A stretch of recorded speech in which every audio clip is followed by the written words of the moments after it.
From the terrifying Frankston serial killer to some of Australia's deadliest female Black Widow killers, today we dive inside the most brutal prisons in Australia and take a look at some of the most dangerous people locked away.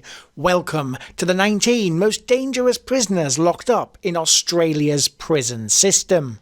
Drop a comment down below and let me know what you think about these crazy convicts. I do read every single comment. Number 19, Christopher Binzie, known as Badness, and at times as Christopher Dean Pekotic. Christopher Binzie is an Australian career criminal, notable for his history as an armed robber and prison escapee. Binzie is a convicted armed robber, having been convicted of the crime 7 times. He pleaded guilty to a string of 7 unsolved armed robberies that occurred between 1988 and 1991. One of his recent convictions stems from a 2012 armed robbery of a Melbourne hotel, where he stole $235,000 and was involved in a 44-hour siege at his home, where he fired shots at police officers. His crimes also include shooting at police, methamphetamine abuse, and being an expert escape artist. By the age of 24, he had accumulated 96 convictions. He has attempted to escape from custody 6 times and succeeded twice, and gained notoriety for taunting police while on the run, even sending Christmas cards and placing advertisements in a newspaper. Binzie has spent the majority of his life since age 13 in custody. It has been reported that he has spent 29 of the past 33 years in prison. For the 2012 armed robbery and shooting at police, he was sentenced to a maximum of 18 years and 2 months in jail. He is currently incarcerated in HM Barwon Prison in Lara, Victoria, where he is reported to be serving a lengthy sentence in complete solitary confinement. Number 18, Brian Keith Jones. Born in 1947, Jones was also known as Brendan John Megson and was nicknamed Mr. Baldy because he would often shave his victims' hair during his attacks. Convicted of the abduction and assault of 6 people, he pleaded guilty to 17 charges, including 6 of assault on a male under 16, 6 of abduction, 2 of burglary, and 2 of theft. Shortly after being paroled, he attacked a young victim and abused the victim's 6-year-old brother within weeks. He was convicted of 3 counts of assault. A judge referred to him as an absolute menace, from whom no child was safe. During a prior incarceration, he had sent tape recordings to another child molester about a plan to establish a community in an isolated area involving a secret society. He was sentenced to 14 years in jail with a non-parole period of 12 years for the 1979 to 1980 offences. He was paroled in 1989 after remissions. Following the parole breaches, he was sentenced to 14 years imprisonment with another non-parole period of 12 years. He was eligible for parole in August 2003 and was eventually released from HM Prison Ararat in July 2005 with the strictest parole conditions ever given to a Victorian prisoner. In August 2006, he was arrested and imprisoned indefinitely for multiple breaches of his parole conditions after being caught wandering the streets of Ararat in breach of his supervision order. Number 17, Evangelos Gousis. Australian former boxer and kickboxer Gousis was found guilty of the murders of 2 victims of the Melbourne gangland killings. For the murder of Lewis Kane on May 8, 2004, Gousis claimed self-defence at trial, stating Kane had fired a gun that jammed, which prompted Gousis to shoot him in the head. Gousis was convicted by a jury on May 3, 2006, for the murder of Lewis Moran on March 31, 2004 at the Brunswick Club. Gousis was found guilty by a jury on May 29, 2008. He was also under investigation for the murder of Shane Chartres Abbott, but a jury found Gousis and 2 other co-accused not guilty for that murder on July 8, 2014. Gousis was sentenced to life imprisonment with a non-parole period of 33 years, and he is currently imprisoned and serving time in the Acacia unit at Bar 1 prison. He and his lawyers have sought to argue that prosecutors and police breached legal disclosure obligations when he stood trial for the murder of Louis Moran. Number 16. Gregory Brazel. Brazel has been convicted of 37 offences from 15 court appearances between March 1983 and August in the year 2000, and the most serious of these include 3 murders, false imprisonment, armed robbery and contempt of court. In 1982, Brazel shot and killed Mildred Hammer during an armed robbery at her hardware and gift store. Brazel voluntarily confessed to this murder in August 2000. Brazel murdered sex worker Sharon Taylor in 1990 while on early release from prison before attacking and killing another sex worker, Roslyn Hayward, later that year. Brazel is currently serving 3 consecutive life sentences with a non-parole period of 30 years and became eligible for parole in 2020, but as of 2024 is still incarcerated at HM Prison Bar 1 in Victoria, Australia. Brazel has been described as one of the most manipulative and violent prisoners in Victoria's prison system and has continued to regularly offend while incarcerated. In November 1991, he took a staff member hostage at HM Melbourne Assessment Prison, has been assaulted by fellow inmates, and in 2006 he was caught collecting personal information related to senior prison staff. Number 15. Ashley Colston. Colston was convicted of multiple offences, most notably a triple murder in 1992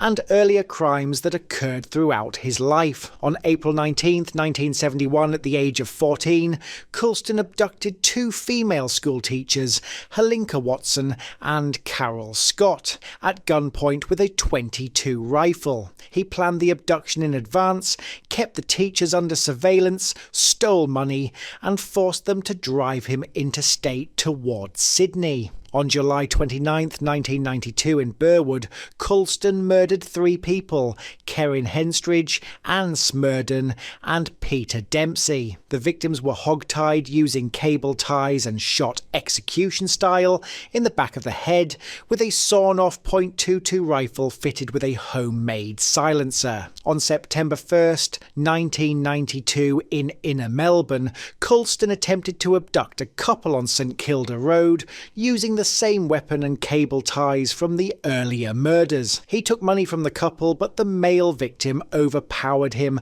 allowing the couple to escape and alert security guards. Colston fired at the guards, hitting one in the hip before being arrested by police. No motive was established for the murders as Colston exercised his right to remain silent during the trial. Colston was sentenced to 3 consecutive life sentences to be served with an additional 7-year sentence for the remaining offences.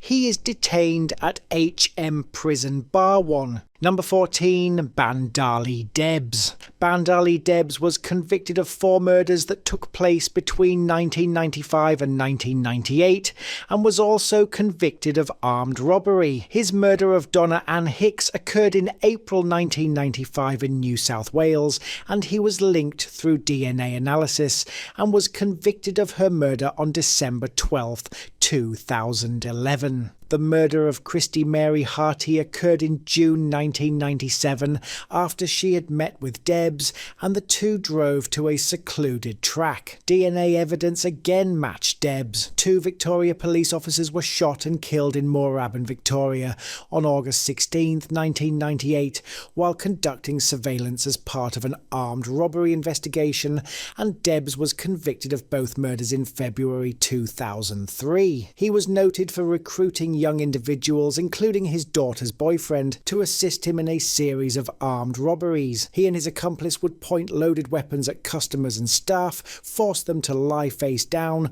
and have their hands and feet bound while taking possessions and restaurant takings. Bandali Debs is currently serving a sentence of 4 consecutive life sentences, plus 27 years without parole. Each of the 4 murder convictions resulted in a consecutive term of life imprisonment. Debs is detained detained at HM Prison Barwon in Victoria. He has also given evidence from Goulburn Prison in New South Wales for a retrial in one of his cases. While imprisoned, Debs has undertaken psychology classes, life skills and computer training and is employed as a prison carpet cleaner. He has also been considered a suspect in numerous other unsolved crimes. Number 13.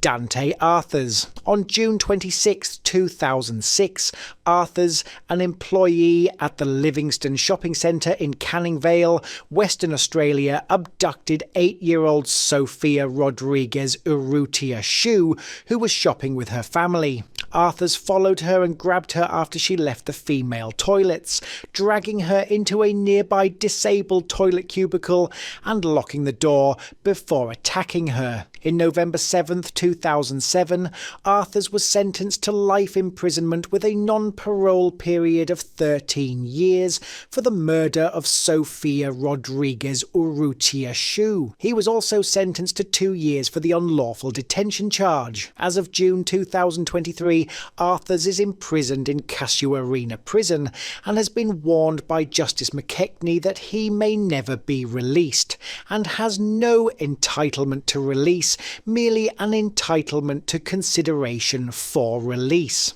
Due to issues with forensic analysis being unable to conclude if the assault occurred before or after death, and a judge ruling his confession inadmissible due to overbearing police interview techniques, Arthurs pled guilty to the lesser charge of murder and unlawful detention. As of June 2023, Arthurs is imprisoned in Casuarina Prison. Number 12. Bevan Spencer von Einem. Von Einem first came to public attention on May 10, 1972, when he rescued a man named Roger James, who had suffered a broken leg after being thrown into the River Torrens. Another man, Dr. George Duncan, drowned in the incident. On June 5, 1983, Richard Kelvin, a 15-year-old Adelaide teenager and son of a local television personality, was abducted and later found deceased on July 24th, having died of massive blood loss. Traces of 4 hypnotic drugs were found in his bloodstream. Von Einem, an accountant by profession, was convicted of the murder in 1984 and is the only suspect to be charged in connection with the series of crimes known as the family murders. While convicted only for Richard Kelvin's murder, Von Einem is a suspected serial killer linked to other victims, including Alan Arthur Barnes, Neil Frederick Muir, Peter Stogneff and Mark Andrew Langley. Von Einem was charged with the murders of Alan Barnes and Mark Langley in 1989. However, the prosecution discontinued the criminal charges when crucial evidence was ruled inadmissible by the presiding judge. Sentenced to life imprisonment, his minimum non-parole period was initially 24 years, later extended to a 36-year term. He is currently serving his sentence at Port Augusta Prison, having been inside Yatala Labour Prison for decades. Number 11. Erin Patterson. Erin Patterson was convicted for the murder of 3 people and the attempted murder of a 4th person by poisoning them with death cap mushrooms in a beef Wellington meal served at her home in Leongatha, Victoria, Australia in July 2023. The victims of the murder conviction were her former in-laws, Don Patterson, Gail Patterson and Heather Wilkinson, with Heather's husband Ian Wilkinson surviving the attack after spending weeks in the hospital. Patterson was arrested on November 2, 2023. She was initially charged with 3 counts of murder and 5 counts of attempted murder, which included 4 counts of attempted murder against her estranged husband, Simon Patterson. The trial took place in the Supreme Court of Victoria, sitting in Morwell. On July 7, 2025, the jury convicted her on all remaining charges, 3 counts of murder and 1 count of attempted murder. The judge stated that the motive remains a mystery, as only Patterson knows why she committed the crimes. The judge cited aggravating circumstances including substantial premeditation, her pitiless behaviour after the lunch, the suffering of the victims, her elaborate cover-up, and the enormous betrayal of trust, as her victims were relatives by marriage who had been good to her. On September 8, 2025, Justice Christopher Beale sentenced Erin Patterson to life imprisonment with a non-parole period of 33 years. She received 3 consecutive life sentences for the murders and 25 years for attempted murder. Her sentence is backdated to her arrest on November 2, 2023. She will be 82 years old when she becomes eligible for parole in November 2056 and has been held in solitary confinement in the Gordon unit of the Dame Phyllis Frost Centre, Victoria's maximum security women's prison, since her arrest. She is classified as a notorious prisoner and must be kept separate from other inmates for her own safety, often spending approximately 22 hours a day in her cell due to ongoing lockdowns. Number 10. Peter Dupas. Covering a significant criminal history spanning more than 3 decades, Dupas's crimes involve serious and violent offences that escalated to murder. Dupas has been convicted of 3 murders and is a suspect in at least 3 other murders in the Melbourne area between the 1980s and 1990s. His crimes, which spanned from 1985 to 1999,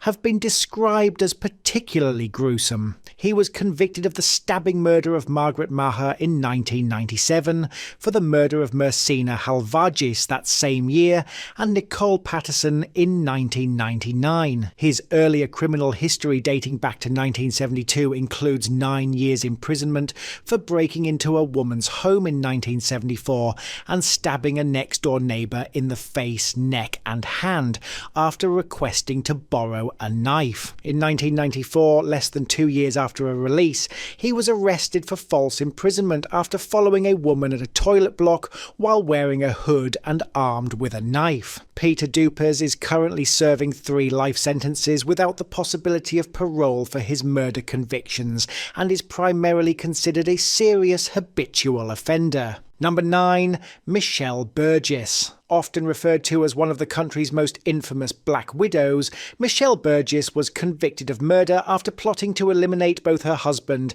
and the wife of her lover. Alongside her lover Kevin Matthews, Burgess attempted to hire a hitman, David Key. However, this murder was foiled by police intervention before it could be carried out. The second target was Carolyn Matthews, the wife of Michelle's lover, Kevin Matthews, who was a mother of 3, later killed in her home. Michelle Burgess and Kevin Matthews were both convicted in 2005, reportedly given some of the longest non-parole periods in South Australia's history at the time of their sentencing. Michelle Burgess is currently incarcerated in South Australia, and it's been reported that male guards at Adelaide's women's prison are said to be fearful of Burgess, and one officer has quit due to an attempted affair. As of 2024, the prison where she currently resides has been forced to enforce new rules, in which male prison guards aren't allowed near her alone. Number 8. Michael Kanian. Born on May 23rd, 1975, Kanian's criminal activities, which occurred in Sydney between July 17th and December 22nd, 1998, included multiple murders and other violent offences. Kanian was a powerful drug dealer and a lieutenant to organised crime figure Danny Karam, and a member of the gang known as DK's Boys. The gang's main criminal activity was the distribution and sale of cocaine in the inner Sydney suburb of King's Cross. Following a verbal altercation outside a hotel, Kanian produced a gun and fired shots. 2 men, Michael Hurl and Adam Wright, were shot and later died. A third man, Ronald Singleton, was shot in the arm and survived. The crime became known as the 5 Dock Murders. On October 13th, 1998, Kanian and an associate, Jamal, shot Elias in the buttock following a dispute over a gun in what became known as the Greenacre shooting. Kanian was involved in arranging for the people who stabbed 14-year-old Edward Lee to be transported to Queensland and in creating alibis for them. In the early morning of November 1st, 1998, 17 shots were fired at the Lakemba police station, and Kanian was charged in relation to this drive-by shooting, but was later found not guilty. Kanian was later convicted for the murder of his own underworld boss, Danny Karam, another 2 counts of murder, and received sentences of life imprisonment plus 50 years and 4 months, without the possibility of parole. Number 7. Seth Gonzalez. An Australian man of Filipino descent, Seth Gonzalez was convicted of the triple murder of his immediate family in 2001, and victims included his father, mother and sister at their home in North Ryde, Sydney. Gonzalez, who was 20 at the time, called emergency services to report that he had discovered the bodies upon arriving home. To divert suspicion, he attempted to stage the scene as a break-in and painted racist graffiti on the wall. The primary motives established for the murders were a mix of greed, entitlement, and fear of parental retribution and disappointment after Gonzalez was reportedly failing his medical exams. When his parents discovered his deception, they allegedly threatened to withdraw privileges such as the use of his car and potentially disinherit him. The police quickly became suspicious of Gonzalez due to the inconsistencies in his story and the lack of forced entry or signs of a typical robbery. The truth eventually unravelled during the investigation. Gonzalez was convicted of the triple murder and was sentenced by the Supreme Court of New South Wales to life imprisonment for the 3 murders. Seth Gonzalez is currently incarcerated in an Australian prison. He has continuously maintained his innocence and has attempted to appeal his life sentence on various grounds. Number 6. Matthew Johnson. Primarily recognised for the murder of fellow gangland figure Carl Williams while they were both incarcerated, Johnson has a lengthy history of violent offences. Johnson's criminal history began in his youth and includes over 167 convictions for various offences before the murder of Williams. His record includes convictions for burglary, armed robbery and serious violent offences. For instance, in 1998, he was given a 6-year prison sentence for a series of armed robberies, including an incident where he held an elderly couple at knife point. Johnson gained a reputation for extreme violence within the Victorian prison system. In 2000, he was involved in an attack on contract killer Gregory Brazel in Barwon Prison's Acacia unit,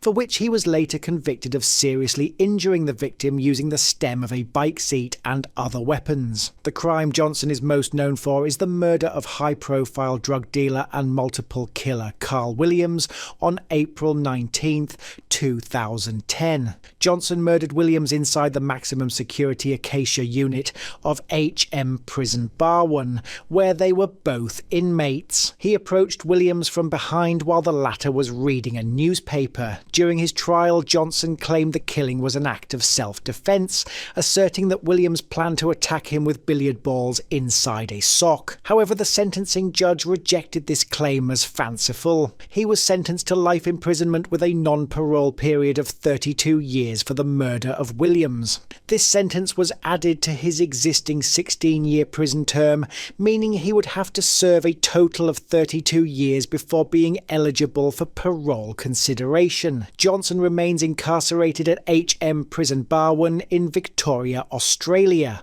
Number 5.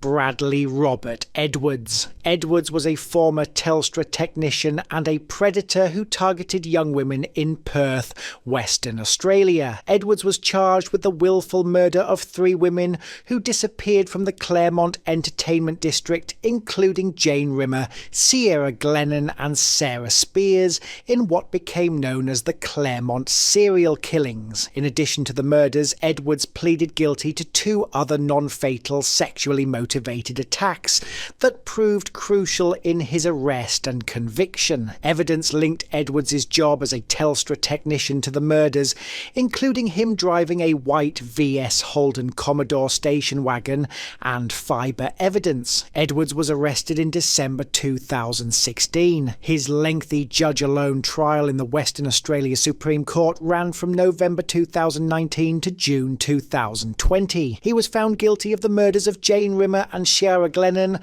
on September 24, 2020, and was sentenced to life imprisonment with a non-parole period of 40 years. Edwards is currently imprisoned and will be approximately 92 years old when he becomes eligible for parole. The judge stated there was a high likelihood that Edwards would die in prison. Number 4. Lindsay Robert Rose. Lindsay Robert Rose was convicted of the murder of 5 people in New South Wales, Australia, between 1984 and 1994. Prior to becoming a serial killer, he had various occupations, including working as a paramedic, fitter and turner, and later as a private investigator and criminal involved in drug dealing and running a brothel. Rose shot and killed Edward John Bill Kavanagh and Carmelita Lee, allegedly for revenge after Kavanagh assaulted one of Rose's friends. He then murdered Kavanagh's girlfriend to eliminate her as a witness. In 1997, Rose broke into a wealthy businessman's home with the intent to burglarize it. He was surprised by the businessman's de facto partner, Raynette Holford, whom he stabbed multiple times with a screwdriver and a vegetable knife, causing her death. He shot and stabbed Kerry Pang to death at her massage parlour, with the murder arranged by her de facto partner, Mark Lewis. Fatma Ozonal, who was also present, was shot and killed simply for being in the wrong place at the wrong time. In addition to the 5 murders, Rose confessed to a number of other serious crimes, including robbery, kidnapping, malicious wounding, and conspiracy to pervert the course of justice. On September 3rd, 1998, Lindsay Robert Rose was sentenced in the Supreme Court of New South Wales after pleading guilty to all 5 murders. Rose received 5 consecutive sentences of life imprisonment without the possibility of parole. He is currently incarcerated in an Australian prison, reportedly in the maximum security facility known as Goulburn Supermax. Number 3. Paul Denier. Known as the Frankston serial killer, Denier's crimes took place over a 2-month period in 1993, with his victims selected at random, and the court concluding that his crimes were motivated by a deep-seated hatred of women. Victims of Denier's crimes include Elizabeth Stevens, murdered on June 11, 1993, while on her way home from the library, and Deborah Freem, abducted and murdered on July 8, 1993, after she had left her 12-day-old baby with a friend to run out for milk. Natalie Russell was killed by Denier on July 30th, 1993, while walking home from school. Denier had been stalking women since the age of 17. His earlier actions included stalking women, accidentally ramming women and children with shopping trolleys, and the killing of pets. Denier attempted to abduct Rosa Toth on July 8, 1993, the same day as Debbie Freem's murder. Toth fought him off and was rescued by a passing car. Denier was arrested on July 31, 1993, the day after the final murder. His confession to police was noted as being cocky and boastful, detailing the crimes with a note of pride and a lack of emotion. In December 1993, the sentencing judge initially handed down 3 consecutive sentences of life imprisonment and declined to fix a non-parole period. He applied for release on parole in 2023, but his application was denied by the Adult Parole Board of Victoria. Number 2. Julian Knight, best known for the Hoddle Street Massacre in 1987, Julian Knight was a 19-year-old former staff cadet at the Royal Military College, Duntroon, who had been discharged for an earlier incident. The mass shooting occurred on the evening of Sunday, August 9th, 1987 in Hoddle Street, Clifton Hill, a suburb of Melbourne, Victoria, Australia. Knight began firing indiscriminately at passing motorists and civilians using 2 rifles and a shotgun. The shooting spree lasted for more than 30 minutes, followed by a police chase, before he was apprehended in nearby Fitzroy North. The shooting resulted in the deaths of 7 people and serious injury to 19 others, and Knight later pleaded guilty to 7 counts of murder and 46 counts of attempted murder. In 1988, Knight was sentenced to 7 concurrent sentences of life imprisonment. The sentencing judge, Justice George Hampel, also fixed a minimum non-parole period of 27 years. This period would have made Knight eligible for parole in May 2014. Knight is incarcerated in the maximum security Port Phillip prison near Melbourne and has been described as a difficult prisoner. In 2014, shortly before Knight's non-parole period expired, the Victorian Parliament passed the Corrections Amendment that was enacted to directly prevent Julian Knight's release. As a result of this specific legislation and the High Court's ruling, Julian Knight remains in prison and is expected to die in custody unless he meets the strict, narrow criteria for release due to terminal illness or severe incapacity. Number 1. John Bunting. The ringleader of the group responsible for the infamous Snowtown murders, John Bunting was identified as the leader of the group, which included Robert Joe Wagner and James Spiridon Vlasakis, with Mark Ray Hayden convicted for his role in covering up the crimes. The crimes gained international notoriety in May 1999 when police discovered bodies stuffed into barrels of hydrochloric acid inside a vault of a disused bank in Snowtown, South Australia. Bunting and his accomplices preyed on vulnerable people, often those they knew, including friends, acquaintances and even family members. Victims were often targeted because Bunting perceived them to be weak or for imagined infractions. Hatred of various groups, including pedophiles, homosexuals, drug addicts and obese people. Bunting kept a rock spider wall of names of people he suspected of being pedophiles or homosexuals. The group would often continue to collect the welfare or pension payments of the deceased victims for financial gain, and the murders were often described as ritualistic. Bunting was arrested on May 21, 1999, and his subsequent trial was one of the longest and most publicised in Australian legal history. John Bunting was found guilty of 11 counts of murder and was sentenced to 11 consecutive sentences of life imprisonment without the possibility of parole. Bunting remains incarcerated, and his co-accused, Robert Joe Wagner, also received multiple life sentences without parole.